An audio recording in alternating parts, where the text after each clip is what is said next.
power series. This is what it's all been building toward. Today we have the pleasure of introducing power series and talking about some terms: the radius of convergence for a power series and the interval of convergence for power series. We're going to practice calculating that radius and interval of convergence, and then we're going to practice calculating the integral and the derivative of a function defined by a power series using the basic techniques of sum rule, power rule, and constant multiple rule. What is a power series? A power series, specifically a power series centered at 0, is a series that is obtained by adding up power functions.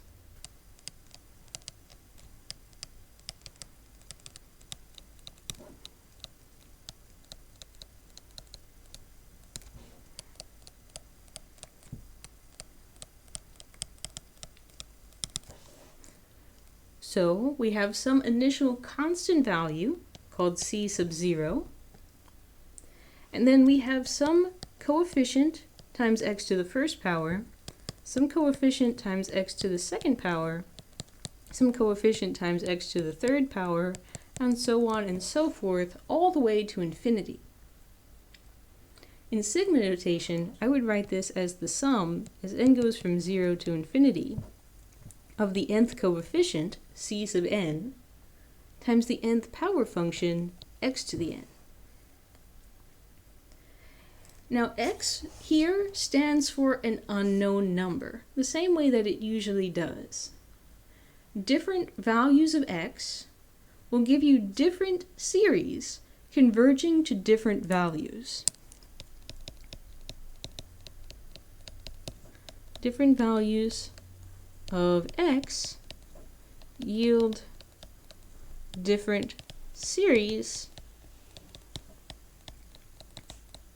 converging to different values.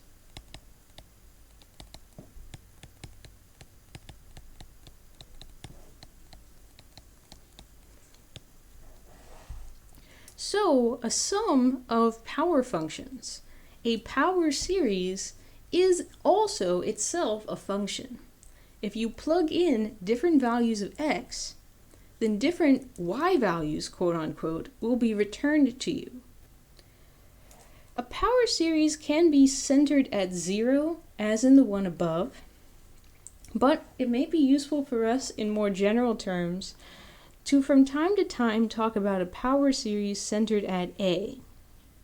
A power series centered at A is very similar to a power series centered at 0, except instead of having x all by itself, we have an x minus a, c0 plus c1 times x minus a plus c2 times x minus a quantity squared plus c3 times x minus a quantity cubed, and so on. The number that is being subtracted from x in the parenthesis is called the center of the power series. For example, suppose someone gave me the series sum as n goes from 0 to infinity of x plus 1 to the power n divided by n. Or, if I wanted to rewrite this just a little bit, I could rewrite this as the sum of 1 over n times x take away negative 1 to the power n. Just an algebraic rewrite.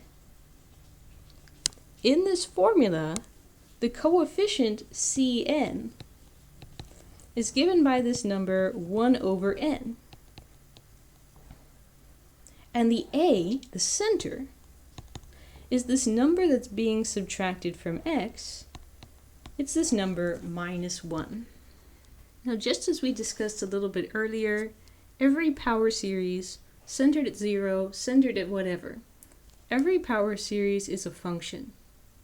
It's a function because it can be evaluated. You can plug in numbers for x and get a number as a result. It can be evaluated by plugging a number in for x and calculating the value of the series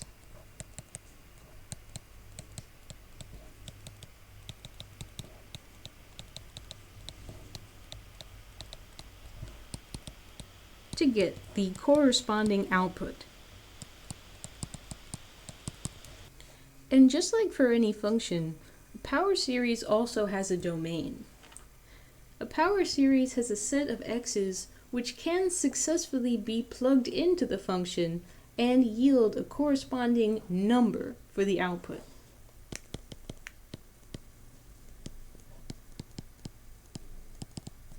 So under what circumstances would an x give you a number for the output? Under what circumstances would we get a number for the value of the series?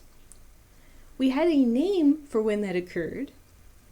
That occurred when the series is converged. So the domain of a power series is the set of all x's for which the series is convergent.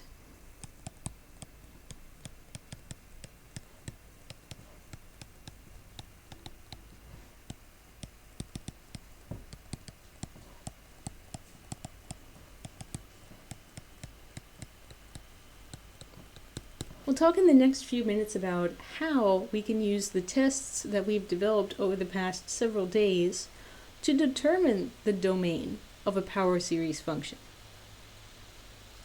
Not only that, but moving into the realm of calculus, a power series function has a very easy derivative and integral.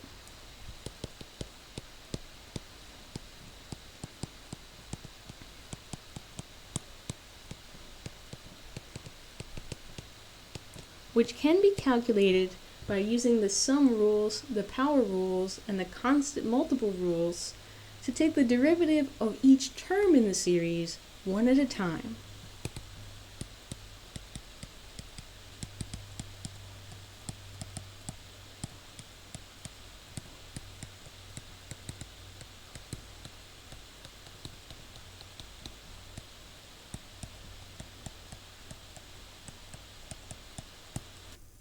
Let's get some exercise and let's see what it looks like to address some of those issues for the particular power series where we're summing as n goes from 0 to infinity the series x to the n.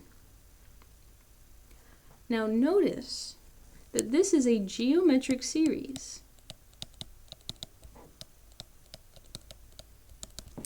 We have base to the power n. The only thing that's different between the geometric series that we've done up to this point and the series that we have now is that the common ratio, the base, is represented by a variable, not by a number. The common ratio here is x. What if x is equal to 1/3? What would the value of the series be in that case? F of 1/3 gives me a geometric series with a common ratio of r equals, well now it's fixed, the number 1/3. So because this common ratio is less than 1 in magnitude, we know first of all that the series is going to have a value. But we also have that theorem which says that the value is going to be equal to 1/1 minus the common ratio, 1/1 minus r, for a geometric series starting at n equals 0. Clean that up a bit, and I think that this simplifies to 3/2. So the function defined by this power series evaluates to 3/2 if the input, the x value, is equal to 1/3. Now we did that for x equals 1/3, but there's nothing stopping us from plugging in a bunch of other x values as well. So the question becomes, what x values could I plug in and actually get a number as the result? In other words, what's the domain of this function? In other words, what are the values of x for which this series is a convergent one? But because this series is geometric, with a common ratio of this variable x, we can use that theorem for convergence of geometric series.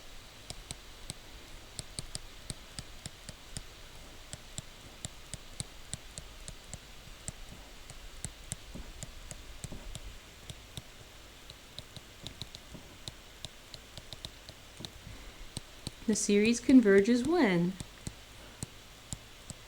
the absolute value of the common ratio is strictly less than 1. So in other words, for all the x's in the interval,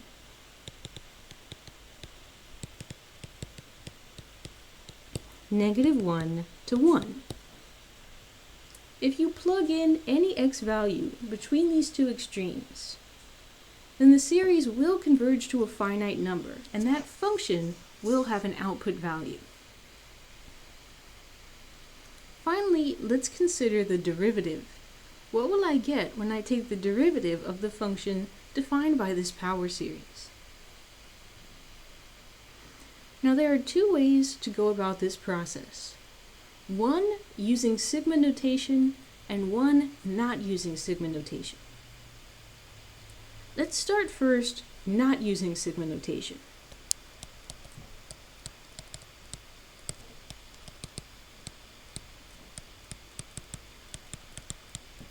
And let's write this series out in its long form. Our series is the sum as n goes from 0 to infinity of x to the power n. So when n is equal to 0, I have x to the power 0, which is 1. Then I have x to the first power, I have x squared, I have x cubed, I have x to the fourth power, and so on and so forth to infinity. Now if I apply the sum rule and the power rule,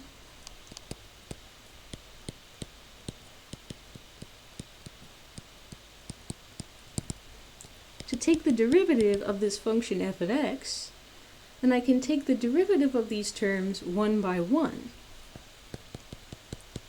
The derivative of 1 is 0. The derivative of x is 1. X squared becomes 2x, x cubed becomes 3x squared, then 4x cubed, and so on all the way to infinity. So this would be a formula not using sigma notation for the derivative of this power series. If I wanted to use sigma notation,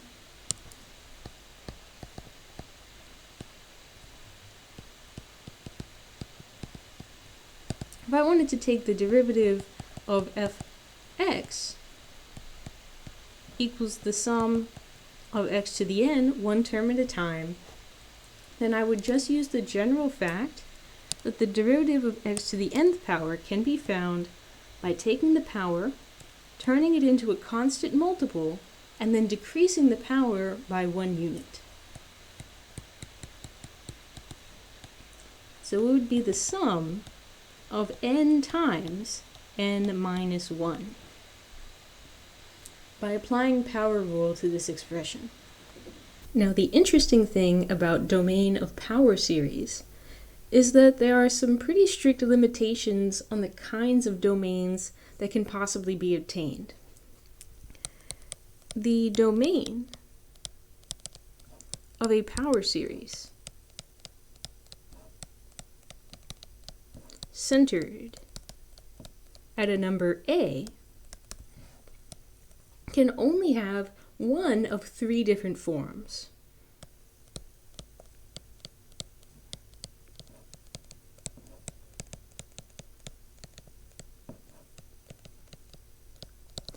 The first possibility is that the power series converges only at the center, only at A itself, and the series diverges for every other possible value of x.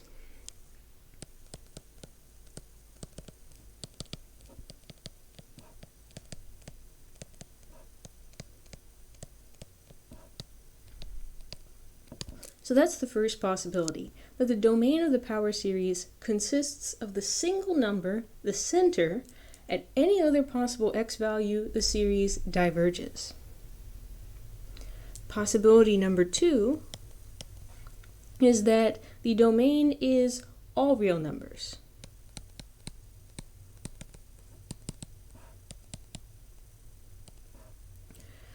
So the power series converges for every imaginable real value of x. The series will never diverge under any circumstances. The third possibility is between these two extremes. The third possibility is that the domain is a finite interval centered at the center A. So what I mean by this is that the domain is either the open interval, the one with parentheses on both sides, where you go from A down some amount and from A up some amount, which I will call R, or the interval is closed on the left and open on the right, bracket A minus some amount, A plus the same amount, parenthesis, or it's open on the left and closed on the right.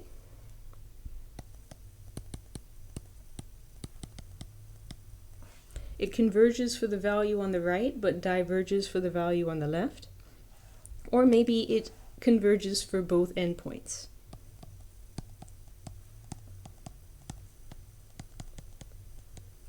But the domain is going to be symmetric around the center value A. It's never going to be lopsided. Now, when we are working in the context of power series, we have some special terminology for the domain of the power series and for this number R, which is appearing in this theorem. The domain of a power series is called the series interval of convergence.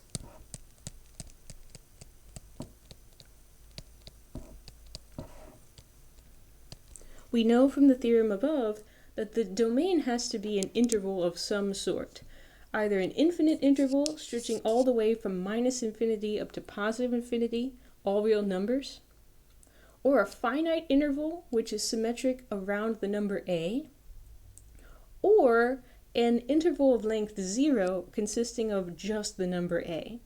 But in any one of the three cases, the domain was an interval. And so that's where we get this name, interval of convergence. We also have a special name for the number which we called R in the previous theorem. This number R is called the radius of convergence.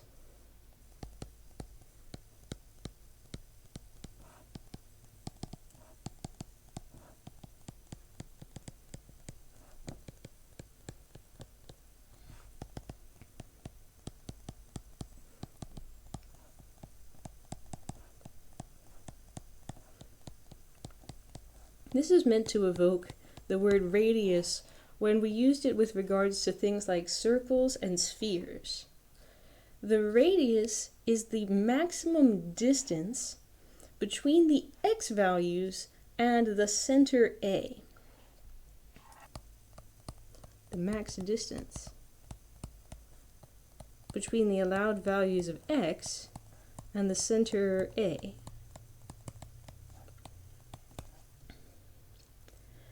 And just to note that if we happen to have a domain consisting of all real numbers, if the domain is the math blackboard R, the R with the extra leg to represent all real numbers, then we say that the radius of convergence is infinite. And if the domain happens to be just the single number consisting of the center, then we say that the radius of convergence is 0.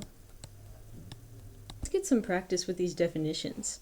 For each of the following theorems, for each of the following series, let's find the radius of convergence and the interval of convergence.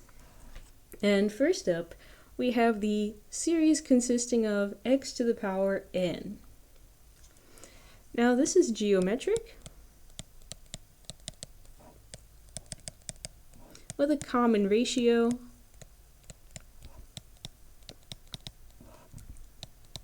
of just x, an unknown base represented by the variable x. Now let's note the fact that this power series has a center of 0, because we're just taking x to a power. We're not taking x minus some number to a power.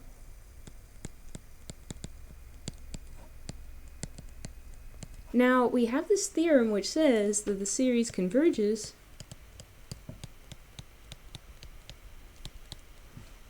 when the absolute value of the common ratio is smaller than 1, strictly, and it diverges in any other case.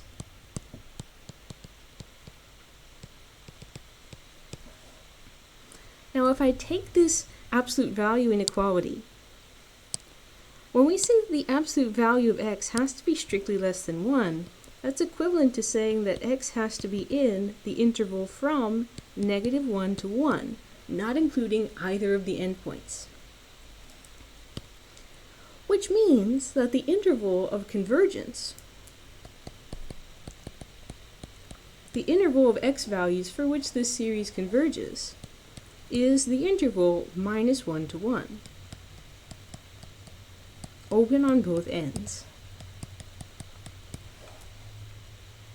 Now notice that this interval is symmetric around the center 0. From the center 0, your x can either go 1 unit in the negative direction or 1 unit in the positive direction. So from the center at 0, you can either go down by 1, -1, or up by 1, +1. That number 1, which is being added to 0 on the right and subtracted from 0 on the left, that number is our radius of convergence.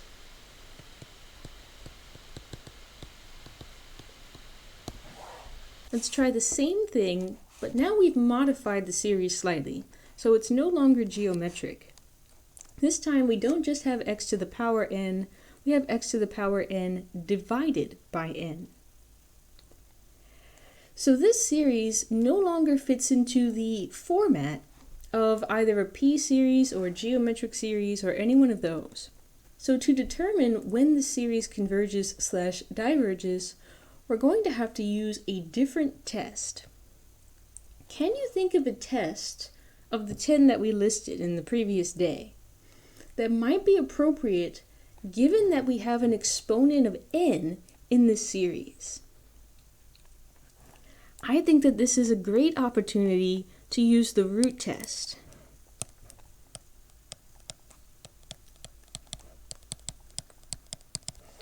We have a sub n equals x to the n divided by n. This is the nth term in the sequence that we're adding up. So if we take the absolute value of that, n is always positive, so it won't be changed. But x has the potential to be negative, so we will have to leave the absolute value on the x term. If we now consider the nth root of the absolute value of a sub n, then we get the nth root of the absolute value of x to the n divided by n, which can be simplified to the nth root of absolute value of x to the n, that's just x, absolute value of x, over the nth root of n.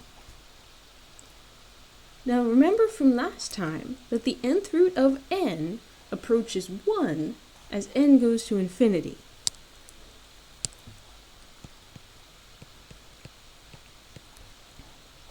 So the nth root of the absolute value of a sub n reduces to the absolute value of x when we take the limit. By the root test, if this quantity is strictly less than 1,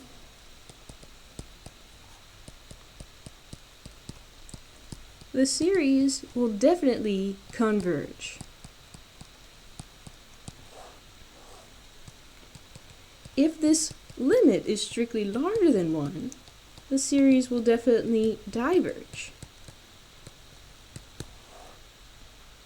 However, if this limit is exactly equal to 1, then the root test is locked, and we cannot make any conclusions at all.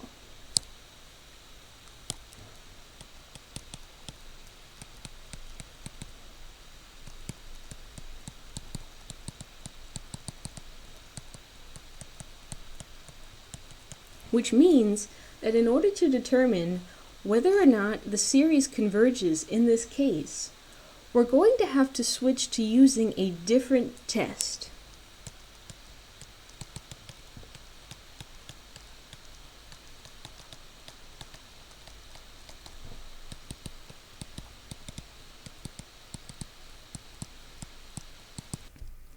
So let's consider separately the two cases where x is equal to positive 1 and where x is equal to negative 1.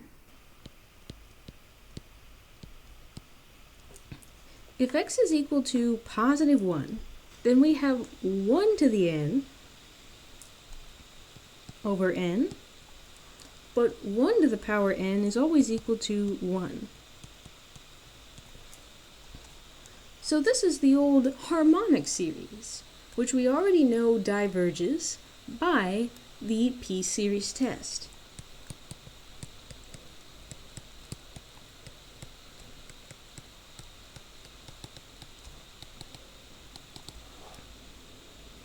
However, if x is equal to negative 1, the other possibility,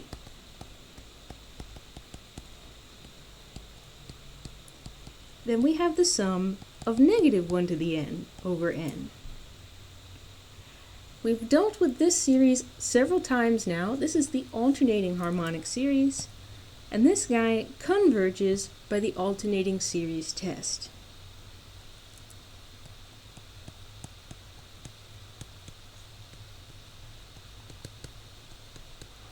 Now, in the context of an actual exam, it wouldn't be enough to just state that this final series converges by the alternating series test without any further explanation.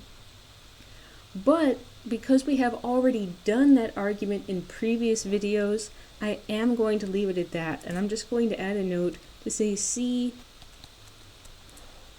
video number, what was it, 8?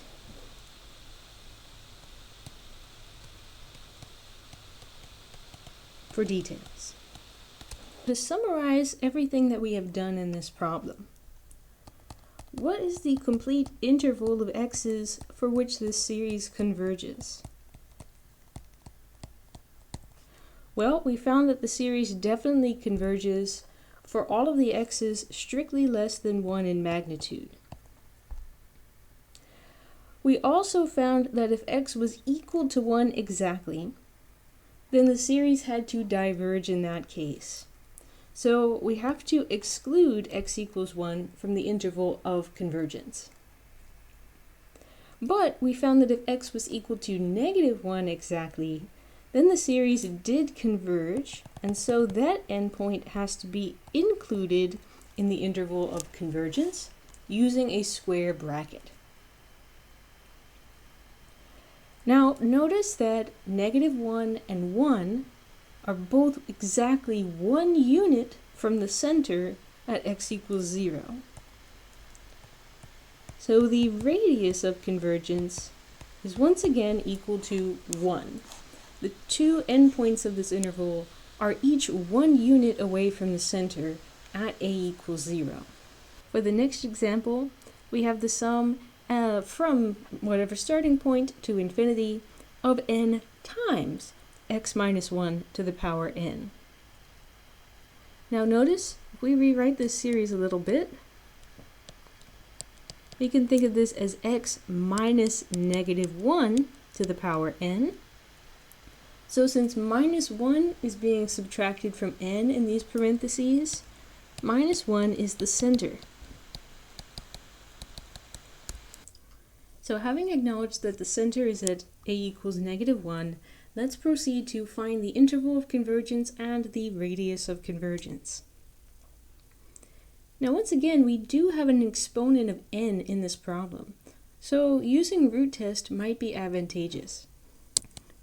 The nth term in our sequence is equal to n x plus 1 to the n, which means that the absolute value of that is the absolute value of n times x plus 1 to the n,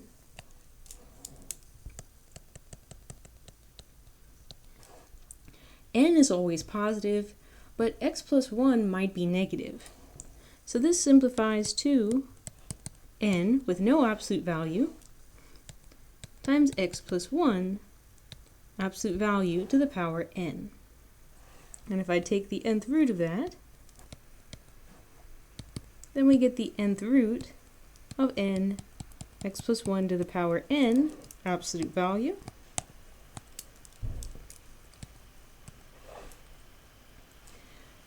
which simplifies to the nth root of n times the absolute value of x plus 1. As n goes to infinity, nth root of n begins to approach 1. So this quantity begins to approach simply the absolute value of x plus 1. By root test, this series is guaranteed to converge if this quantity, x plus 1 absolute value, is strictly smaller than 1.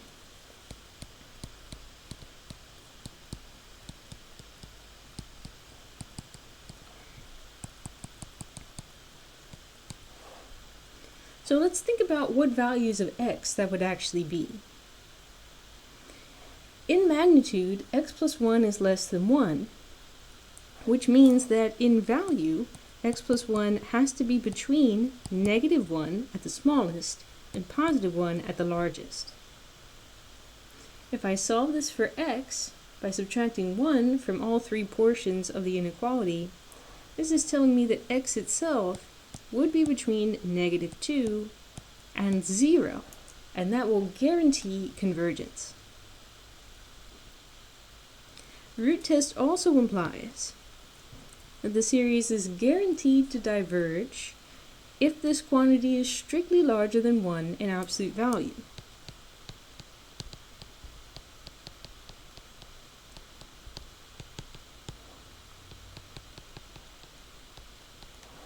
In other words, if x is anything larger than 0, or if x is anything strictly smaller than -2, thereby getting us more than 1 unit away from the center. So the question becomes, what happens in the two intermediate possibilities? If the absolute value of x plus 1 happens to be 1 exactly, we need a different test.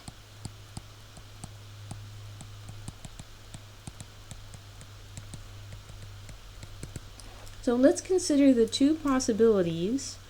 The first possibility where x plus 1 is equal to +1, and then when x plus 1 is equal to -1.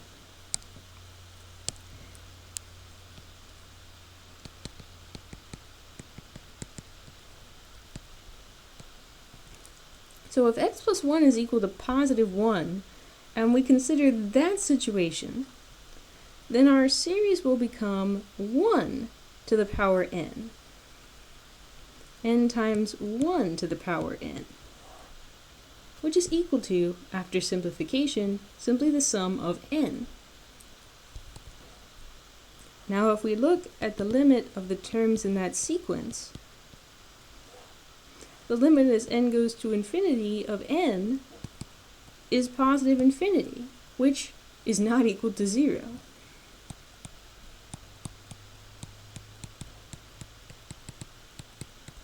In fact, it's not a number at all.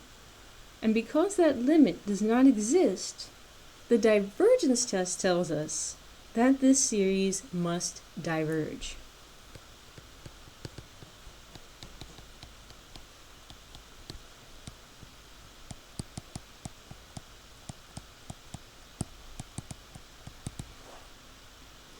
Now, in the other extreme, if that x plus 1 happens to be negative 1, then the series that we have is n times negative 1 to the power n. Now this can't be simplified, but just as before, we're going to run into some trouble when we take the limit as n goes to infinity of the terms in the series. N times negative 1 to the power n just keeps oscillating between increasingly large negative values and increasingly large positive values. So once again, this limit does not exist, so the series diverges by the divergence test.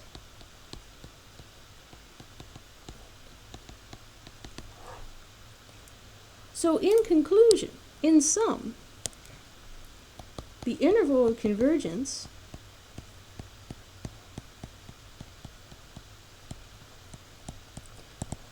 we found using the root test that the series will certainly converge if the values of x are between negative 2 and 0.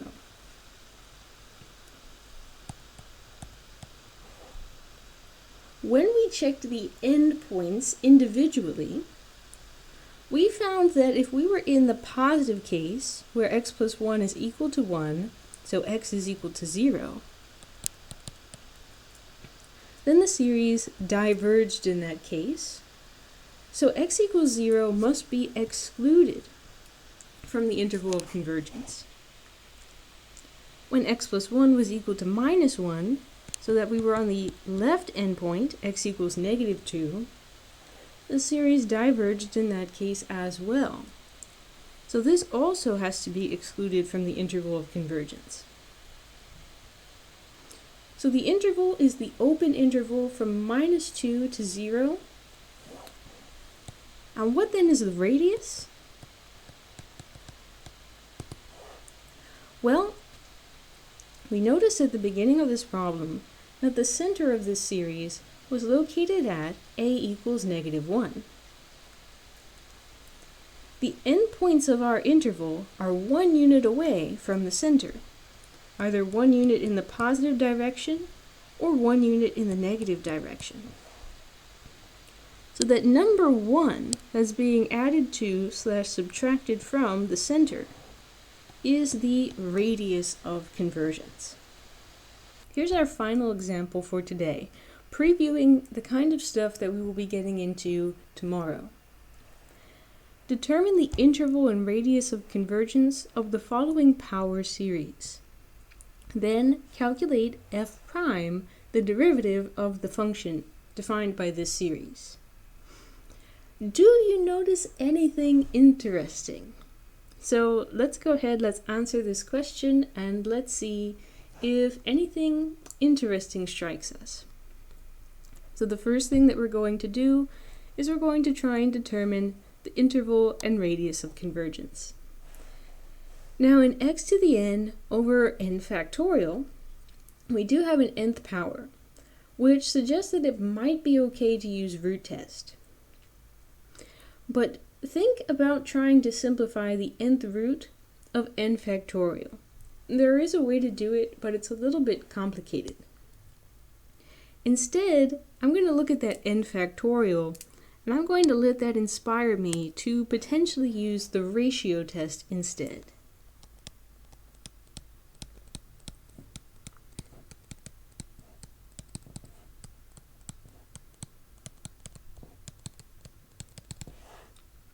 So we have a sub n, which is equal to x to the n over n factorial, which means that the very next term must be x to the n plus 1 over n plus 1 factorial. So if I take the n plus 1 term and divide it by the n term, x to the n plus 1, over n plus 1 factorial, x to the n over n factorial. Then let's do a little rewriting and a little simplification.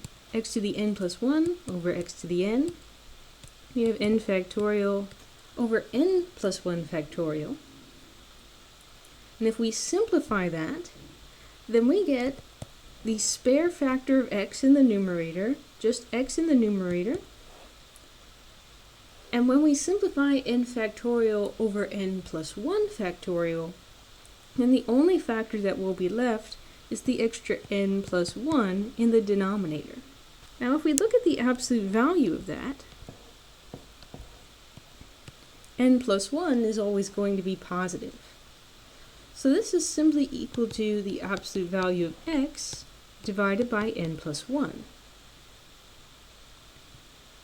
So what happens to this quantity as, remember, it's the limit as n goes to infinity.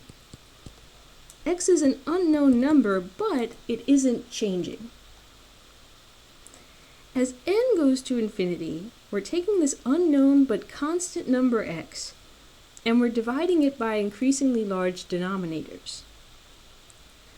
Because of that, this entire fraction is approaching 0 in the limit, which is always, regardless of the value of x, strictly less than 1.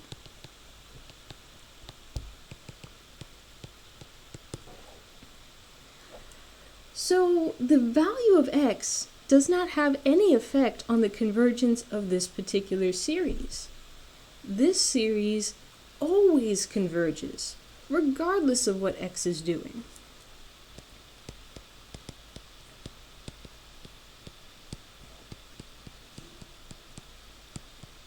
Because this series always converges, the interval of convergence is the entire collection of real numbers, negative infinity to infinity, aka the real line r. And as a result, the radius is also going to be infinite. Now that we have achieved that part of the problem, let's go ahead and let's investigate this second part of the question where it asks us to take the derivative. Now, whether you want to take the derivative in sigma notation or if you want to take the derivative not in sigma notation is totally up to you. But I think my preference is to take it not in sigma notation, just to get a clearer idea of maybe how the derivative can be simplified.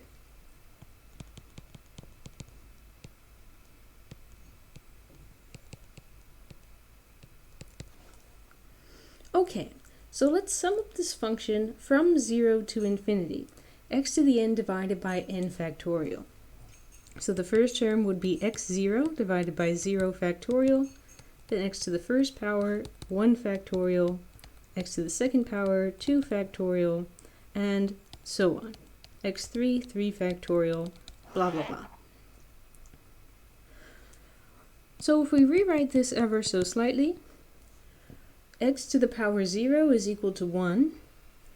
0 factorial is also equal to 1. So the first term in this series is the constant number 1. Then we have x to the first power divided by the number 1, x to the second power divided by 2 times 1, x to the third power divided by 3 times 2 times 1, and for good measure, I'll just put in 4 over 4, 3, 2, 1. Now let's consider what happens when we take the derivative using the power and sum rules.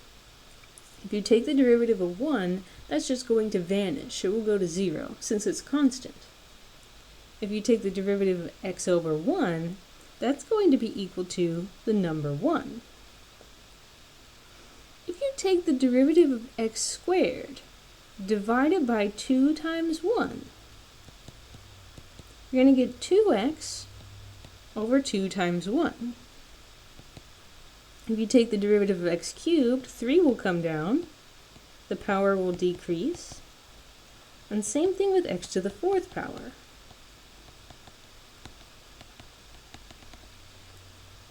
But notice that these fractions can be simplified. This 2 in the numerator cancels with the 2 in the denominator. 3 cancels 3 and 4 cancels 4.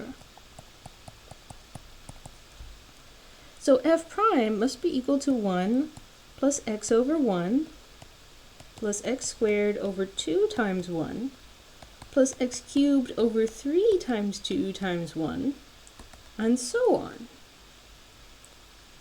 But isn't this exactly the same as the function f of x that we started with?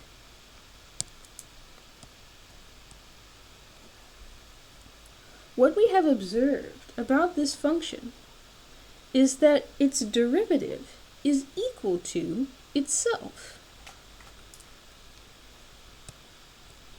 What's interesting about this function is that f prime is equal to f of x. And there is only one function in our great pantheon of functions which has this property. This function must be e to the x, because the exponential function was the only fellow whose derivative was equal to itself. So let's sit back and let's think about the consequences of that. This series, the sum from 0 to infinity of x to the n divided by n factorial, we know that that is equal to a function. But in fact, it turns out to be exactly equal to a familiar function. It turns out to be our old friend, e to the x. And that's the idea that we will be covering tomorrow when we talk about Taylor series. When is a power series equal to one of the familiar functions that we have already studied in calculus, pre-calculus, or trigonometry? When is a power series equal to something like e to the x, something like cosine, something like sine, or a rational function? That's what's coming up. Now, notice an interesting consequence of this. I don't want to get too ahead of myself, but this is just very exciting to me, so I got to take a minute. We have acknowledged the fact that the sum of x to the n over n factorial from 0 to infinity is the same function as e to the x. Which means that you can use this equivalence to find the value of all kinds of series whose value you could previously only estimate.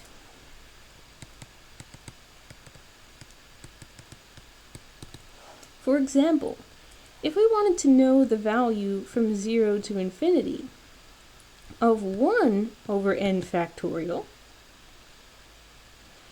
then we can obtain that value by plugging 1 into this alternate representation of the function, e to the power 1. Isn't that amazing? By recognizing that this series was a function whose derivative was equal to itself, we knew that this series must be equal to e to the x. And just by plugging in x equals 1 to that series, we obtained an amazing result, that the sum from 0 to infinity of 1 over n factorial, that number was exactly equal to e. Isn't it amazing? It's amazing! To sum up what we did today, we introduced power series.